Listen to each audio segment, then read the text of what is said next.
Hello, magandang gabi. Alam nyo ba, yung isa sa nagko-comment sa akin sa YouTube, sa yung Rick Abdul, patay na. Hindi ko alam kung totoo, pero parang totoo eh. Kasi hindi na siya nagpaparamdam, hindi na siya nagchat-chat, kahit text wala na. Tinext ko yun nung nakaraan. Sabi nga ng pamangkin niya, patay niya, na aksidente. Habang naglalakad nabundol, nagkaroon ng fracture, natama ng organ, kaya patay na. Ang malungkot doon, hindi ko malang siya nakita ng personal. Dapat magmi-meet na kami, kaso nag-pandemic noon. Kaya ito, malungkot ako lagi kasi kilala ko na siya ng 8 taon eh. Senior high pa lang ako hanggang college, kilala ko na siya. Kaya alam niya yung sacrifice ko nung nag-aaral ako. So ayun, medyo sad lang kasi maaga siyang nawala. Kaya wala akong mahanap na katulad niya na lagi nagchat-chat, yung nangangamusta. Saka yung problema, doon ako lagi nagsasabi. Ngayon wala na akong masabihan. Nakalungkot lang, pero laban lang.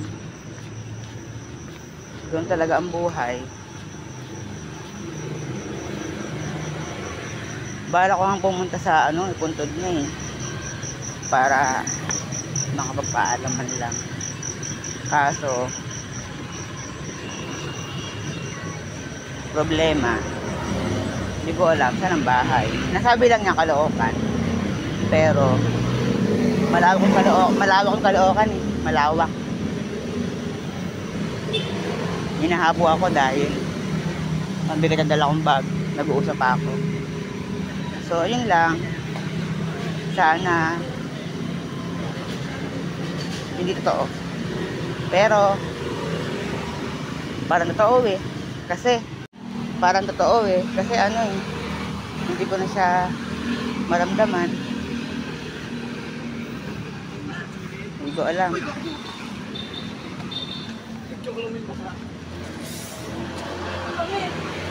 Malungkot lang ako, pero hindi ko pinapakita sa ibang tao. Nakakamiss kaya yun. Tawag sa akin bunso. Tapos ayun lang. Tsaka yung mga kaibigan ko sa Facebook, mga kakilala niya, mga nagulat din. Pare-pares kaming malungkot. Miski naman sino malulungkot, di ba?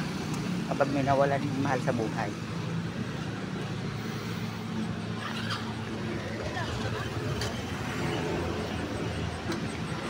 Kaya sana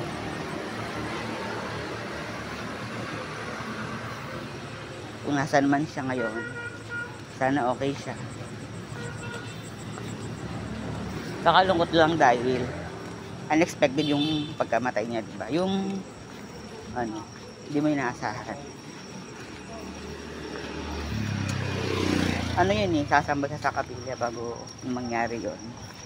Kaya ayun, so sad lang.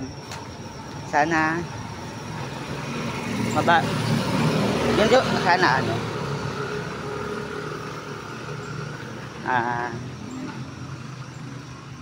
magkaroon ako ng kakilala na parang katulad niya, pero malabo yun kasi siya lang nag-iisa, unique, diba?